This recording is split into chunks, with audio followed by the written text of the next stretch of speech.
For over 40 years, Rabbi Noach Weinberg has been helping Jews of all backgrounds discover the wisdom and beauty of their heritage. Rabbi Noach was born and raised in New York City. He studied at Johns Hopkins and Loyola universities and received his rabbinical ordination at the Ner Yisrael Rabbinical College in Baltimore. Today, he resides with his Rebbitzin in the heart of Jerusalem. With his trademark warmth, wisdom, and love for all people, Rabbi Noach has become everyone's rabbi, touching the hearts of Jews from all walks of life across the globe.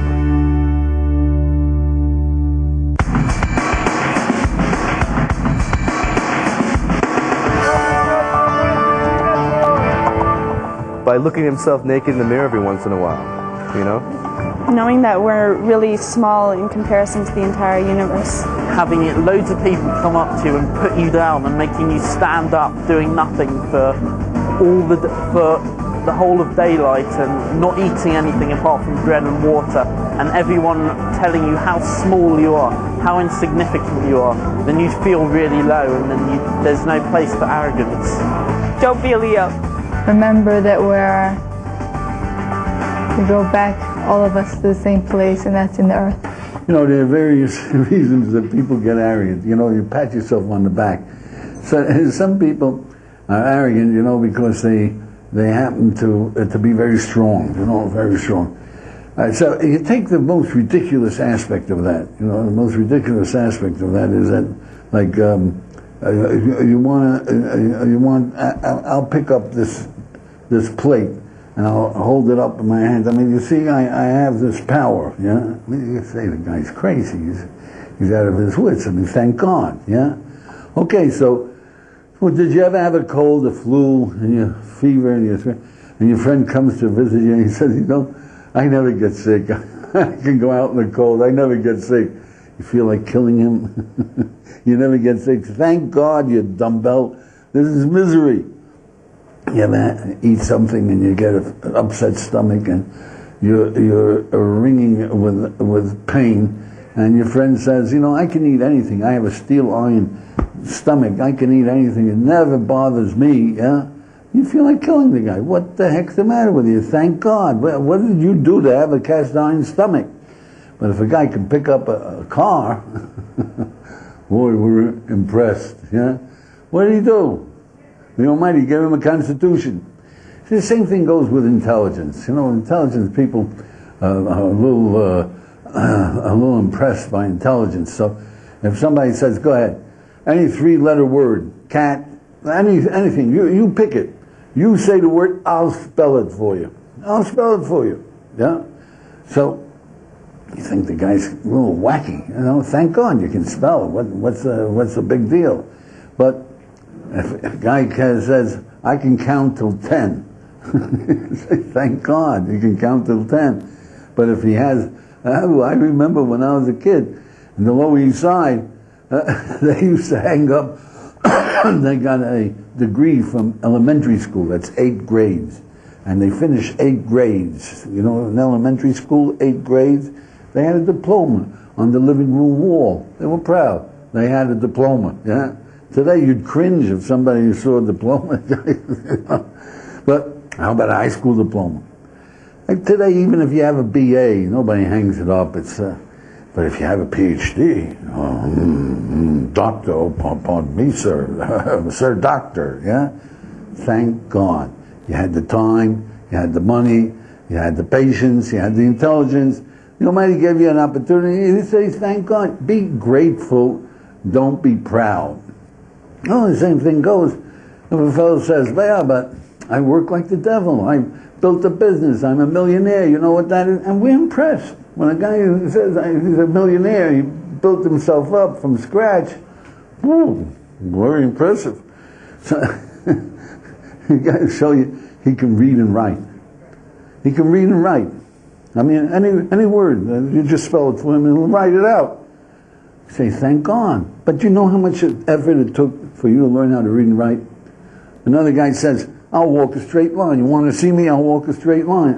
Do you know how much effort it took before you were able to walk as a kid? How many times you fell and you got up and you, yeah, well, you say, thank God, I can function. Wonderful, yeah. All right, so this guy, he already accomplished big things, you know, he's got a job, you're doing it for yourself, thank God. So you became a millionaire, thank God. Nothing to be arrogant about, but boy, it's hard not to be arrogant if you're a millionaire, and if you're a billionaire, forget it. Forget it. It takes a real mensch not to be arrogant, to be humble. Everything here is temporary, very, very temporary, and if you know everything is temporary, there's nothing to be arrogant about. You realize that you're not perfect and you have faults, and you know, whatever person you think you have more than, they have something you don't have.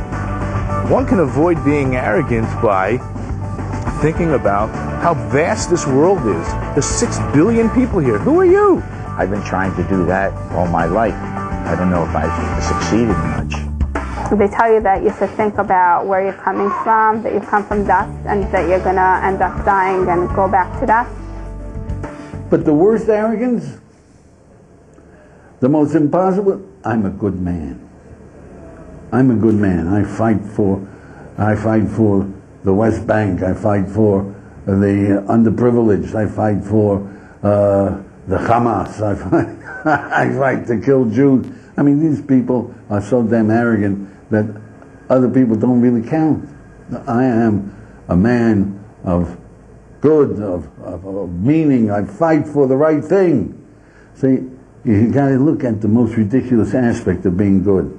Imagine you walk in one day and your friend tells you, you know, this morning, boy, did I have a fight with my evil inclination? I've wanted to cut off my nose. I had the razor in my hand, and I struggled, and I grabbed my hand, and I fought, and I back and forth, and back, and I got rid of it. If I imagine that, I could have cut off my nose. You say, thank God, man. Thank God, yeah? Well, did you ever hear people say, you know, I know what I like, and they're very proud of it. They know what they like. Isn't that something? They know what they like, don't get them wrong, yeah? So, somebody who says, I do the right thing, thank God. Be appreciative. Somehow, you got on the right track, you're helping people, you're helping the underprivileged, you think you're doing the right thing, thank God. Take pleasure in your accomplishment, take pleasure in your talents, take pleasure in your good fortune in every account, take pleasure in them. Don't think you're better than anybody else because of it.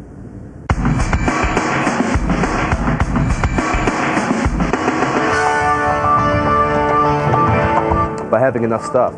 Just to enjoy what you have, you know, you don't have to wish for more. Think of what you do have rather than what you don't have. That's like I was giving my example about fixing the car, which people said to do. Seems like a waste to go spend about $1,000 fixing the car, but thank God you had the $1,000 to fix it, or probably last $1,000. Thank God you have the car. You can only not be jealous by truly thinking that what you have is the way it should be, and that what another person has is exactly what he or she deserves. Just appreciating what you've got, and you take pleasure in everything you have. You use what you've got, and you don't want more. You're just happy with what you've got. You use it all the time. That's perfect. How can we be happy? Now, my children, I am going to give you the secret of happiness for free. Just take 5 minutes. We don't have more time than that, 5 minutes, but I'm asking you, if I give you the secret of happiness, it's so important, please share it with others. Okay? So now, here's the secret of happiness. We're standing on the 70th floor of the Empire State Building. A guy walks in, opens the window on the 70th floor. And he opens the window and he's going to jump. Would you try to stop him? Everybody says. I mean, nice people say, sure, try to stop him. So I tell him, he's 8 feet tall. He weighs 500 pounds. He says, you try to stop me, you come with me. Say, okay, please, my pleasure. Is there anybody you want to give regards? You know, any messages you want to leave over? He says, I see you're a very nice and sensitive young man or young woman, yeah? And you know what? I'll give you 15 minutes to dissuade me. But before you can dissuade me, you've got to hear my sorrows. You've got to know why I am going to jump, how much I suffered. Are you ready to listen? You say, sure. He gives you 10 hours of sorrows. You're crying your eyes out. You're ready to jump with him. I mean, this guy is unbelievable. What he suffered is unimaginable. I mean, you can't. Finally, he turns to you and he says, okay, so you hear how much I've suffered. I don't want to suffer anymore. That's it. I don't want to suffer anymore. I'm going to make an end to it all. I go out the window. You got 15 minutes to dissuade me. It's a tough one. So let me suggest, you see. You say to him, tell me, my friend, if on top of all these service that you told me about, besides all these service, you went blind. You were blind. You never saw a human face. You never, children are playing and you don't even know what they're playing. They're laughing and you don't know what they're laughing at. You bunk into lamp poles. You don't know where the John is and you have to go. You know? Would you be more miserable or less miserable? On top of all these tzaras, you have this, more miserable. So you'd certainly jump, for sure. So you're leaning out the window to jump, and all of a sudden there's a miracle. You can see, for the first time in your life you can see. You see sunshine, you see trees, you see flowers, you see people, faces, you see cars, you see planes, you see the world, all of its world. I mean, it's fascinating, right? Now, would you jump just now? No, you wouldn't jump just now. You'd stick around 2 weeks to see, yeah, it's euphoric, it's fantastic. Well, what about all these troubles? The heck with those troubles. I can see. Then you'd be there 3 weeks, and you get used to seeing. You get used to seeing, so you start remembering your troubles. By the 5th week, you jump. Yeah. So the secret of happiness is don't get used to seeing. Because if you get used to seeing, which is fantastic, you can get used to being president of the United States too. You know, when he was president, he didn't do silly things. I mean, when he was elected, and he got used to it, and he lost it. Yeah, you can get used to being a millionaire. You can get used to having a pool in your backyard. You can get used to having a Porsche. If you can get used to ours, you can get used to. Learn how not to get used to it. How not to get used to it? So we have a custom in the Jewish people, you know, you get up in the morning, you say, thank God I'm alive. Don't get used to living. You say, thank God the Almighty gave me, I can see. Appreciate it. Thank God I can hear. Thank God I can move. Thank God. Appreciate the beauties of living and you won't get used to them. Being ungrateful, unsatisfied with what you already have, brings upon misery and disappointment. I think if you look at what you have, then you won't be jealous of other people. It's learning to be content with whatever you have, whether it be a lot or a little. To learn to be happy with what you have, I mean, I guess if you just, you know, take a step back and realize really how much we have. I mean, we're so spoiled now. You know, you have your car and your house and, you know, microwave and processed foods. You don't have to do anything. We're like the laziest people. Just everything's right at our fingertips. How could you not be happy that you have if you really look at it, you know?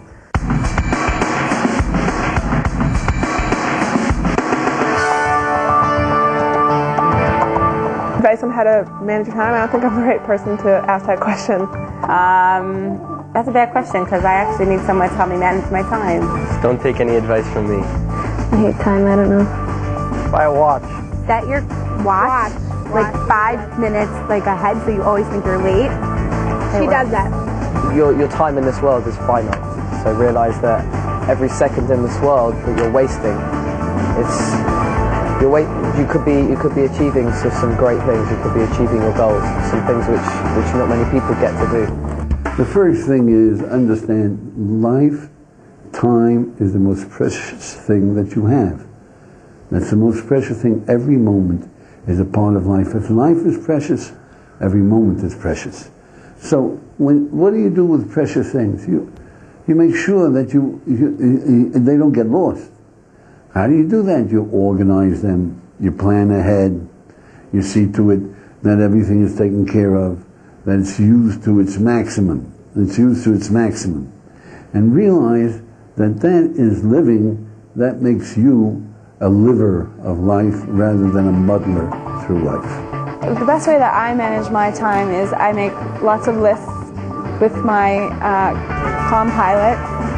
You should sit down, work out a schedule, make sure to get some rest, you know, a lot. 12, 14 hours a day of sleep's good. and then you go from there. Whatever you have time for, you do. What you don't do. You know, all you got is time. That's life. So, one way of getting on that wavelength, you see, is imagine that you're sitting on a bus from New York to Hoboken, yeah, and you see a fellow each 5 minutes, every 5 minutes he's throwing a dollar bill out of the window. Every 5 minutes he throws a dollar bill, and he likes to see the way it takes off, yeah. It takes off up and down, you know. He's fascinated. You're fascinated by this character, you know. A dollar bill, yeah. That was a $5 bill. Can't understand this. You never see this. You're going to tell it to your grandchildren, yeah.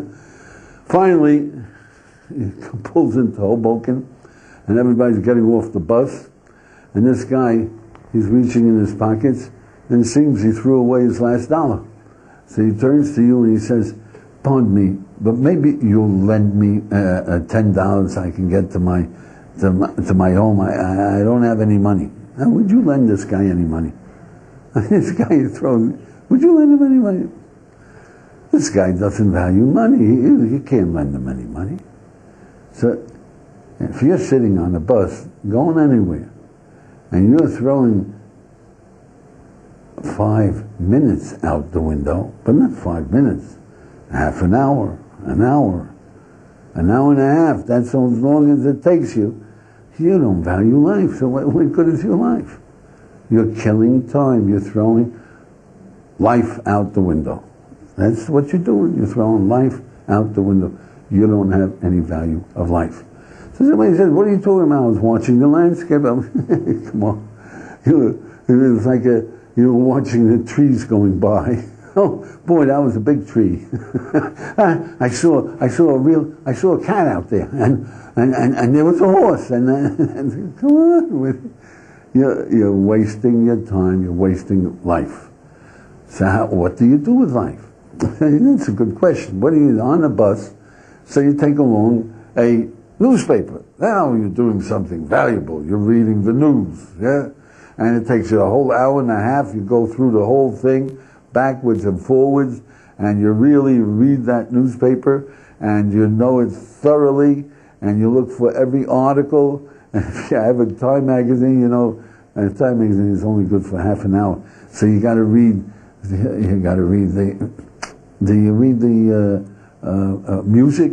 Now you read music. You're stuck with this. You read music, and then you read business. Now you're going to read. You read every single section thoroughly. Still, you got another 3/4 of an hour. What are you going to do? So, the obituaries. The obituaries. Now, you read the obituaries. Yeah. Finish the obituaries. What are you going to do? The letter from the editor. Did you ever read the letter from the editor? Once you do it, you never do it again. You read the letter from the editor. What else? Letters from the readers to the editor. Oh, that's not. Some of them are interesting. When you catch yourself reading the advertisements, you know that you're a poor, persecuted guy. You're in trouble. Why?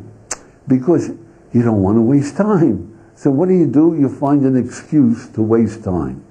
But what else is there to do, my friend? What else is there to do? Live! What's living? What are you living for? What in the world are you living for? What did you do yesterday? Plan tomorrow. What is there to do? What is your problems with your wife, with your children, with your boss, with your customers? Think it over. How do you solve it? There's 1,001 things to think about that are positive, that are meaningful. That's your job. Think through what you have to do. Now the Jewish way is, we have an obligation to actually have an encyclopedia. We have to memorize the case headings. Love. You got to love your family. You got to love everybody. Okay, so now what's it love? How do I love it? And you have that memorized. The Mishnah is memorizing the contents, not the file contents, yeah? What information you have about life. Now you get on the bus, the first thing you do is you open up, what is it that I have to take care of? I have to learn how to love my wife better. Okay, go through what's the definition of love, what are the virtues you've loved people for, and you work at it. You have your computer with you all the time. The computer is your head, if you filled it up with meaningful stuff. Nonsense in, trash out. You fill it up with meaningful things, and you memorize them, and you got it. So then you have an ability to work with it. I think that every night before you go to sleep is basically work out a schedule, and as you're going through the day, fulfilling your schedule, realize that fine, I have a time slot for this, and if I don't do this, so fine. One thing off my list, I didn't do it. Just be calm. That's the most important thing, I suppose, in managing. But don't be lax. I don't know. I guess the biggest thing is don't be lazy. It's so easy to be lazy, and spend your time. Don't waste time. Well, someone once suggested to me, again, since I'm so bad at managing my own time, was make a list of every little thing you have to do, whether it's to pick up the laundry, whether it's to give the baby a bath, whether it's to run the shopping errand, or to, for a huge project, to make a list of every single thing you need and check it off as you go. And that's supposed to help you manage your time. But I can't tell you because I never took the time to actually make a list. Our tradition, we say, organize your time. Always be ready for what you're going to do. You should know beforehand, every night you should make a list, what am I going to spend my time on tomorrow? And you should organize it step by step. What are you going to think about when you're when you're putting on your clothes? What are you going to think about at breakfast? What are you going to think about when you go to business? What are you going to think about when you see a customer? You should have everything down, and the appropriate things to think about. When you're putting on your clothes, what's the appropriate thing to think about? Your schedule.